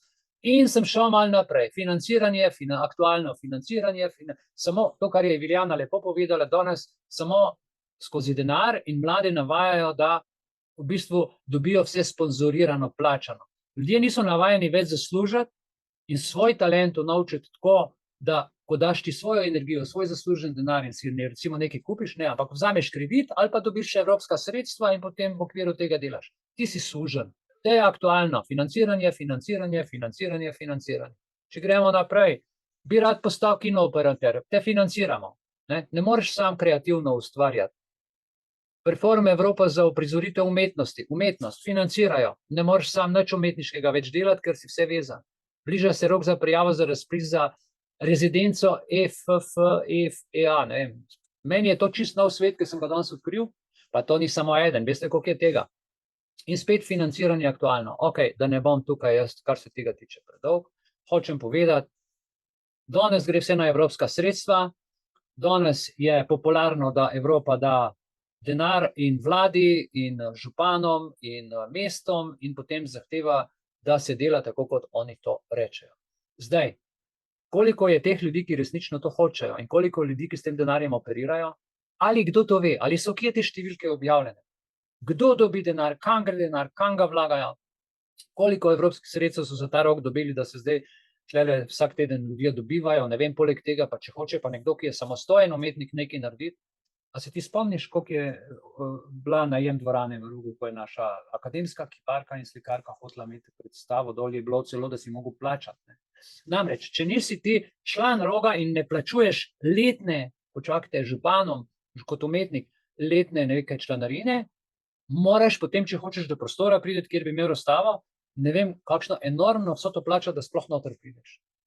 Plačuješ lahko pa mesečno, ampak nikoli ne razstavljaš. Važno je, da si član in da plačuješ, pa če imaš ali pa če nimaš. To je sistem Evrope, oprostite. Ljudje tega preprosto več ne vidijo iz vsega tega omota, kar se dogaja. Tako je, ne? Pri teh razpisih moraš točno povedati, kaj boš delal, kakšne projekte bi rad predal ljudem in če ustrezaš njihovim kriterijem, potem te sprejmejo, drugače te pa zavrnejo. In tudi, če ustrežeš, imajo res 100% kontrolo, kako si ta denar tudi investiral. Tako da tudi tako na zunaj se res vidi lepo, da podpirajo mlade, vse, vendar prideti k koritu je pa za res ta prave kreativce nemogoče. Nemogoče za svobodnjake. Moram reči, nimam nobenih izkušenj s tem. No, jaz imam nekaj izkušenj, pa precej sem že slišala. Tisti, ki dobijo denarno sredstva, jih morajo vrniti, če ni tako, kot so se zmenili, so kar težki pogoji. Tako da ni tako enostavno. Vidi se, sliši se dobro, ampak v resnici si pa sužen. Si sužen tistemu, ki daje denar. In moraš delati po njihovih pravilih, ne po tistih notranjih, ki ti duša zapoje ali pa ki si začutiš, da bi res nekaj naredil v dobrobit vseh ljudi. Danes sva se z Borisom po telefonu, mislim, da ravno točno o tej temi pogovarjala, kako so ljudje odvisni od teh plač, kako so recimo 30-40 let v sistemu in sploh ne ve več, da je v agendi, ker je to del programa izobraževalnega, ker ljudje, otroci, študentje s tem rastejo, 6 let se izobražujejo in misli, da je tako prav. In ravno ta razvlečenost, ta zamegljenost, razvodeni tisto logiko in tisto razumnost in kreativnost. Ja, ubije ti kreativnost, ker moraš delati tako, kot drugi živijo. Ne moraš delati po navdihu. Recimo, primer, vsi poznamo Nojetov potop. On je imel notranji uvid, da mora ladjo graditi. Vsi so se norce iz njega delati. Pa kaj gradiš ladjo? Pa zakaj jo gradiš? Pa se je vse super, ne? Ampak on je čutil, vedel je, imel je notranje razumetje, da mora zaščititi svojo družino in je bil poslušen svojemu notranjemu glasu, je naredil ladjo in samo dejansko, ko je prišla po vodam, ko je prišel potop, on je bil svojo družino in z vsem tistimi živalmi, z vsemi semeni je dejansko preživel. Hočem to povedati, človek se mora obračati na svojo modrost. Ne vse, kar ti od zunaj ponudijo, ni potrebno vzeti. Dobro je imeti stik z svojo višjo modrostjo, svojim Bogom, lahko temu rečemo. In kdor to posluša, mu je marsikaj prihranjeno. Marsikaj. Če bi ljudje ne bi poslušali časopisov, televizijskih oddaj, ukazov, se marsikdo ne bi cepil. ampak so poslušali, slišali so, da se morajo cepiti, da morajo svojim staršem pomagati, da morajo za otroke to narediti, da morajo za sosede to narediti. Za babico. Za babico, za psa, za ne vem, za rožico. In ljudje so se obračali na ven. Strah jih je bilo. In če vlada uspe prebuditi strah v ljudeh, potem bojo ljudje iz strahu vse sorte naredili. Ne? In strah, pa nevidni virus, ki ga nikjer ni bilo videti, pa še zdravniki so to priporočali, ne? In so uspeli ogromno ljudi prepričati, da je cepljenje edina rešitev. Pa ni bila edina rešitev. Naše društvo je dokazalo, da so še druge rešitve. Tukaj recimo o tej civilni neposlušnosti, ravno o tem teče nocojšnja beseda, ne? Mirno izražanje, nestrinjanja, mi smo to z dokumenti naredili. Ja, mi smo bili mirni. Zagotovo ena oblika izražanja, ki je recimo pač po moji oceni je bilo namerno kršenje trenutnih tistih odlokov, ki pa niso bili zakon. Ker smo to v društvu vedeli, da odlok ni zakon in da če prestopiš ta odlok, ki nima zakonske podlage, ni kršitve. Mi smo navedli pa vse zakone. Ne? Zdaj skušajo to nekako popraviti s spremembami zakonodaje in zdaj na veliko v ozadju spreminjajo vse možne zakone, ampak zavedite se nekaj. Vsak zakon, ki je spremenjen na agendo, je ničen. Seveda zaradi tega, ker ni družbenega konsenza.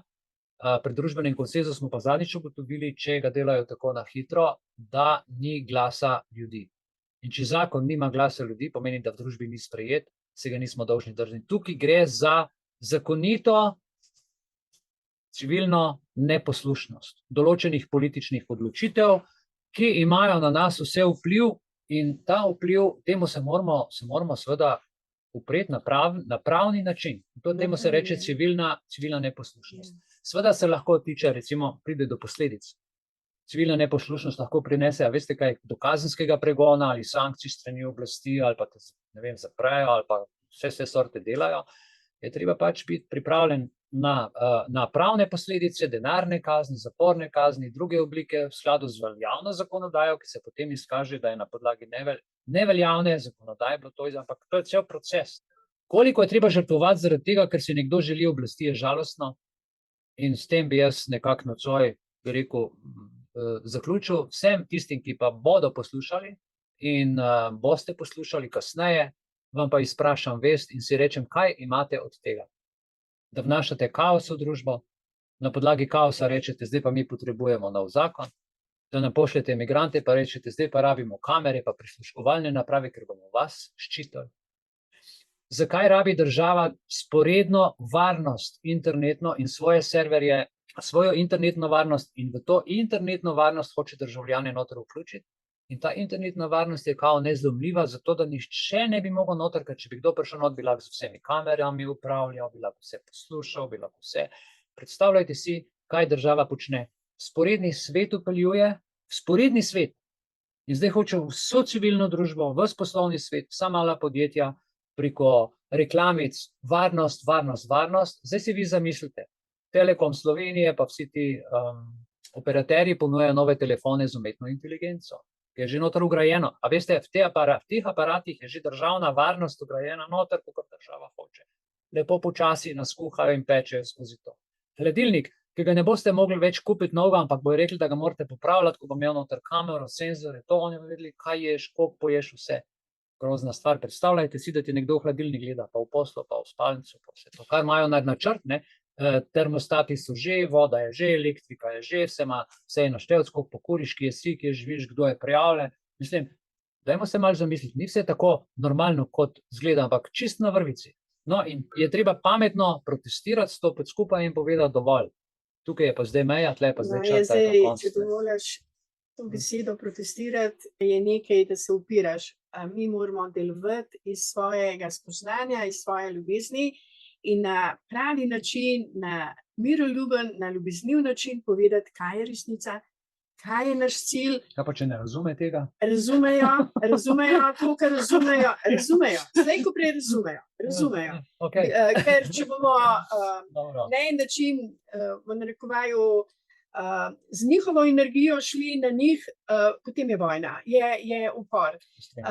Z ljubeznijo smo pa zaščiteni. Jaz osebno predlagam, ker smo Društvo za srečno življenje, Nasmeh na obraz, pa povedati, da spoštujete naravne zakone, matematično logiko in pa ustavo in da želite, da tudi vsi tisti zakoni, če se spreminjajo, če so v skladu z ustavo, z človekovimi naravnimi zakoni, jih bomo tudi seveda mi spoštovali. Ne bomo kradli, ne bomo to delali, ne bomo lagali, ne bomo tega delali, želimo pa živeti, čisti zrak, čista voda, lepi medsebojni odnosi in da podprejo življenje v Sloveniji, naše življenje, naše otroke, naše domove.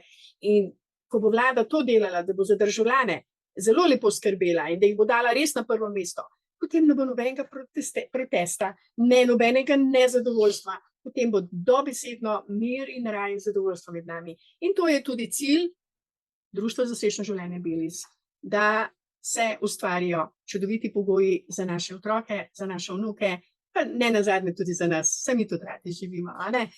Tako, jaz bi to danes dodala. Ja, jaz nimam tle kaj dodati, bom zaključil.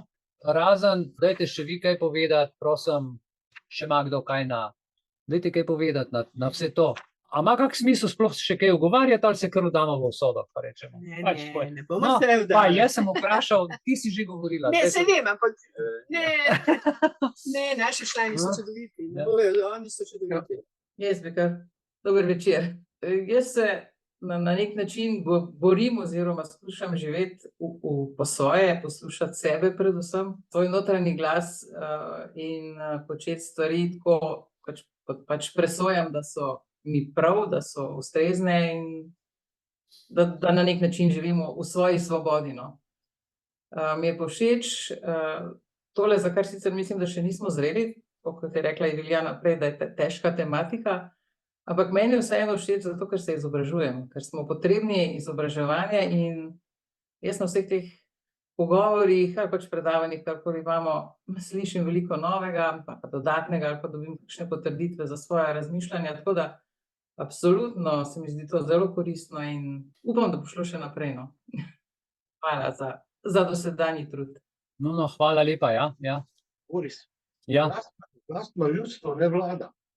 Tako. In počasi bomo ugotovili, da je demokracija trojanski konj po vseh sistemih prejšnjega stoletja, ker imaš pluralnost in več glasov in gor in dol in več strankarski sistem. In v glavnem imaš pa kaj? Leve, desne, se pravi imaš kler, pa imaš komunajzarje. In kler predstavlja Janša, komunajzar je pa, ne vem, kdo je zdaj, ali je Kučan, ali je Una Baba, ali je zdaj Janković, se ni važno. In tukaj je folk razdeljen. In on ima politične stranke, ne pa svojega glasa. In dati politične stranke, kot je Ježek pel, Ja. pač tisti svoj glas, eno škrinco, ali kaj že, kako že gre tisti, moram prav najti, ker je v redu. In tukaj je folk razdeljen. In dokaj je folk razdeljen, on gleda, kaj je njegova politična stranka, opcija, cerkev, ali pa tisti golaš partizanski bo rekel, in nima svoje pameti. In mi ne rabimo političnih strank. Mi rabimo nekoga, ki mu rekel, tebe mu kaj daš, zato ker si sposoben, ker znaš to, pa znaš pa znaš tist, pa znaš zrihtati, pa znaš organizirati in nas boš predstavljal. Ne pa, da si ti v neki rdeči ali pa zeleni ali pa rumeni ali pa modroplavi stranki, in mi zate glasujemo, zato ker je Fajmoš tako rekel, ali pa zato ker je rekel, ker je poznal unga, ki je bil v partizanih, pa ne vem, kva še se pa. Kaj se mi gremo? Mi smo razdeljeni v glavi in razdeljeni smo tudi v življenju in fizično in ne moramo nič skrb sestaviti. Če gremo pa na protest, ti bojo pa eni in drugi, to smo videli pri covidu, sodelovala je cerkev, sodelovali so komunajzarji, sodelovali so vsi v cepljenju in na nagovarjanju in zavajanju ljudi. No, in če boš šel ti na proteste, še tako mirne, še ne vem, kakšni lotus pozi, pa ne vem, kaj še vse, ti bojo poslali noter infiltrirane provokatorje in ti bojo naredili srajne in policija bo tebe, kar rekel, prefukala, one bojo pa zaščitila. In to se je dogajalo, jaz sem dvoje čevlje na teh protestih od leta 2012 nekje do 19 znucil in sem vse to videl. Koliko je pa to glup, pa razdeljen, da tega ne šteka in tudi COVID ga še ni ustrezno in tudi danes še niso. Krivci za to so pa politične stranke, pa folk, ki je zaljubljen ali v cerkev ali pa v tisto, ali pa v partizane, ali kaj se. Kako se že grejo. Vidim, da so te dve struje, v Ameriki pa malo obrnili. Res je. To si zelo prav povedal, ja, ker to, da ti ponudijo, a boš rdečo ali plavo pilulo, v bistvu sta pa ena in druga, ti sploh nimaš dok narod ne bo šel čez to, A veš, čez ja. te požarne zidove, pa te mentalne Dualizem, ja. Dualizem, bravo, ja. Ali, Dualizem. sem dve stvari, ni To, tretje, ne ne? bo šlo Ni čez tretje to, možnosti. ne bo razmišljal svojo glavo. Ampak zmer bo imel nekega gospodarja, zmer bo nekdo nad njim, zmer bo nekdo, ki bo namesto njega razmišljal, on bo pa sam za njim ponavljal in bo mislil, da gre, ne vem kam, da bo šel. Ali da bo imel denar, ali pa da bo šel v nebesa. No? Spet ste dve opcije. Ne? Dok ne bo razmišljal svoje glave, dok si ne bo razširil spoznanje, dok se ne bo nehal bati drugega mnenja, pa začel raziskovati izven te svoje škatle, kjerkoli že je, da je vse klobasa, lahko se mi pogovarjamo. Problem, ki ga jaz vidim v današnji družbi, je, če si sam, si nemočan. Če si v družini, je že malo drugače. Če si čist sam. Če si v družini, pa da se razumejo, v družini 3, 4, 5, 6 članov, pa potem še familija, super. Ampak tudi te familije, ki so bile, če gledaš mafija in vse to, te družinske stvari, to je spet malo drugače. Kako uveljaviti mimo te politike, ki se je v zadnjih od leta 1948 naprej, ko se je začel ta VF, pa United Nations, pa vse to, ko so to naklepno naredili, ne? Ko se je kar ta pijavka zarasla v vse države, pa s tem članstvom, pa s temi njihovimi zavezami, pa to, kar smo tudi zadnjič govorili, oni se kar zavezujejo, mimo tega, kar so ljudem obljubili, mimo tega, kar je po ustavi, ki dajo svojo prisego, da bodo služili ustavi, zakonu in ljudem, služijo, razumeš, eni zavezi, ki jo dajo tam VF, United Nations. Kako je možno, da je prišlo do tega, da se dela tako mimo oblasti, mimo oblastnikov, mimo zakona in nihče ne more nič narediti? Ali so res povsod v vseh teh letih uspeli infiltrirati ljudi, ali je to ena siva oblast, ena siva cona, ki je mi ne vidimo in se trudno, razumeš, in tudi tako, kot si ti rekel, to levo, desno, gor, dol, črni, plavi, rdeči, vse en, ne? 6000 let. Ja. Ljubljana je prej umenila po potopu. Ja. Je dejansko zgodil. In takrat so to začeli početi. In kdo to? In za čem so se skrili? Je točno za to cerkvijo, pa za temi skrivami. Za Biblijo, ja. Ljudje, ki so hteli Biblijo, so čisto. Tako je, ja. Jaz vas objavljam na Telegramu, okrog tega se je že to povedan, da je že kar malo sramotno, da ne grejo ljudje to preverjati. Kaj je res, kaj ni res. Dokler dobijo plačan, dokler jim je lepo, dokler se ga ne dotakne v življenju, da ga ne speče, ne udari, toliko časa ne. Poglej samo razliko, ne. Jaz povem 2020-2021, kaj se je dogajalo v društvu Belis, ne, kako je bilo, ko so bili ljudje v stiski in potem tle seveda mi smo to stalka, 27 let sva mi dajala ta pepel skozi, no pač. Nista zdržala in preživela. Ne, sploh ne razumeš, ne, si utrjena, ne, ampak vse z ljubeznijo, tako kot si ti lepo rekla prej.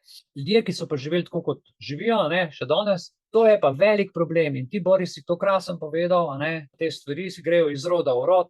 Vse, če pogledate, ne, oni se kar med seboj Rockefellerji razmnožujejo kar familiarno, da ja, ne ve, kakšno bogatstvo, kakšen evro, ker vse skozi denar gledajo. Politiki delajo, kar delajo, ne bom proti nobenemu nič rekel, ker žal mi je, da so se za ta poklic, za ta glas, za to delo odločili, če se jim zdi, da to ni v redu. Marsikdo je sicer v redu noter, ampak ne more narediti nič zaradi tega, ker je okoli njega vse črno. Je treba pač včasih narediti korak nazaj, izstopiti, pogledati stvari, da vidiš ne samo v gozdu debla, ampak da cel gozd zagledaš in potem ločiš malo stvari, lahko sortiraš in rečeš, to je to, to je smreka, to je javor, to je breza in tako naprej. In potem se stvari vejo. Še kdo? Povejte ljudje, malo. Borut, si še z nami? Ja, še, ja. Dej, ti si tle zelo. Ja, jaz sem dal kar težke resnice čez zdajle v času koronske krize, ne.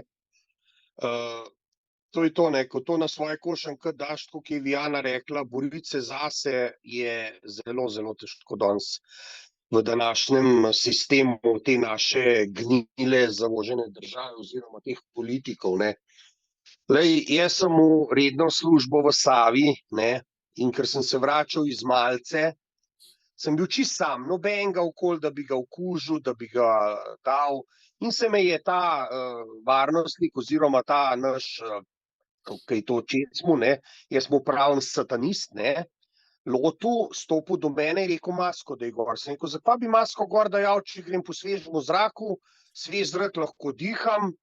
Je rekel sem ti masko daj gor. Sem mu rekel, pa pička ti materna, pa daj spel se mi, ti už meni govoril, kdaj bom jaz masko gor dajal. Ukaz, ja, ukaz. In to je bil satanist David Preša in temu jaz ne bom ostal dolžen. Čeprav smo imeli to na sodišču 4 obravnave, 4 naroke, je sodnica potegnila vse z njimi, kao da so ravnali zakonito in tako, kaj treba. Tisti trenutek nisem dal maske gor, je priletel varnostnik, ga je klical, kao da je on ogrožen. Je rekel, masko dajte gor. Sem rekel, če sem vzunaj, sam grem iz malce po dvorišču. Noben ga ne oviram, zakaj bi masko gor dajal. Tak je zakon. Sem rekel, ne, ni tak zakon. To ste se ga vi zmislili, satanisti. To so res satanisti, ne? In kaj je bilo? Prišla je kadrovnica, sem mogel takoj zapustiti delovno mesto in sem dobil odpoved iz teh razlogov, ki so bili, ne? In pa smo se to jahali, nekaj sem dobil tudi tega denarja, ki sem tožil. Ampak bom rekel tako, ne, tako ki je Vijana rekla, ja, boriš se za svoje pravice. Kje je bil narod, kje so bili delavci, da bi stopili na mojo stran, so videli, da se meni krivica dela. In sem jim rekel, danes sem jaz na vrst, jutri ste vi. Od tega je minil zdaj 3 leta. Firma propada, obrat po obratu, zaradi tega gnilga satanističnega vodstva. Jaz sem dobil boljšo službo in hvala Bogu, danes lahko rečem, sem še bolj močen, sem zaveznik, sem borc in bom tudi tako ostal. In to, kar je pri nas, ki se dogaja, oblast, sami komunajzari, so samo za predsteno pa za pobico. Ja, kruto. Kaj jaz gledam? Kaj je Jelinčič rekel? Narod je glup in so po njemu planili, ampak on je vedel, zakaj je rekel, narod je glup. To je počasno kuhanje žabe. In mi, narod, jaz sem govoril vedno, ko bo narod stopil skupaj, ko bo ustal, bo njihove igre konc. Ja. Samo to je. In kaj gledam ustavo, dobesedno, samo še to mi gre na bruhanje, prisega po 104. členu, prisega predsednika republike.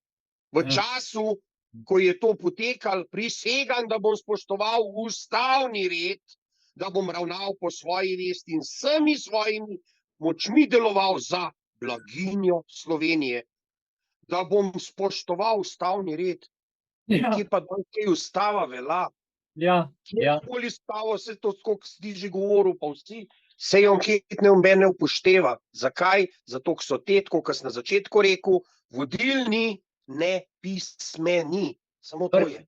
Prvič to, ampak en ustavni sodnik, se ga danes spomnim, pa tega je zdaj 15 let nazaj, je rekel sledeče, ustavni sodnik. Če bi politiki lahko, bi ustavo skurili na grmadi, ker to je še edina bremza, ki jih vleče nazaj. Problem je samo v tem, da ustave ne moreš dobiti, da jo težko kupiš, ker jo samo po 300 izvodov tiskajo in je to potem niti ni obvezno čtivo, niti se je v šoli ne naučijo, ni izobrazbe. Ne, ker če bi se jo v šoli začeli, narod rabljal prepameten in bi jih že zdavnaj pojebali po domače rečen, to golazen satanistično. In oni se zato delajo po celemu svet, da se filajo z našo energijo pa nič drugega. Mi smo pa take budale skupinsko, da jim to dovolimo. Sam to je, pa nič drugega, ni čist preprost. Srčna hvala, Borut. Hvala. Da ogromno testov skozi, pa sem videl, kva se je dogajalo, pa izpostavljal se, ampak sam pa tistih par nas je to plunko morjeno. Borut, močni smo močni, veliko bolj, ker si v tem trenutku ti sploh lahko zamisliš vsaka naša misel, vsaka naše dejanje, ki je v skladu z naravnimi zakoni, ima moč v življenju in samo ustrajati, moramo ustrajamo, še naprej ustrajamo in bodimo poslušni naravnim zakonom. Ne biti poslušni oblastem, odlokom, plačancem, ker oni delajo za denar, mi pa delamo za življenje. In to je naša bistvena razlika. In samo Bistvena, ja, ustrajamo, povem. samo ustrajamo naprej. Midva z Mihajlom ustrajava in bova ustrajala in hvala tudi vsem vam, ki ustrajate. Hvala, Mihajl, za današnjo Hvala temo. tudi vama. Ja. Ja, res. Ajde, držite se pa vse dobro. Enako, srečno Ja. in sem vesela, da si dobil Ja. še boljšo službo. 5 minut Ja, pauze. hvala. Hvala, Borut. 5 minut pauze, pol pa bombshell, kako so si ženske izborile svojo pravico nad močnimi, ki so jih Zatirali. izkoriščali in zatirali.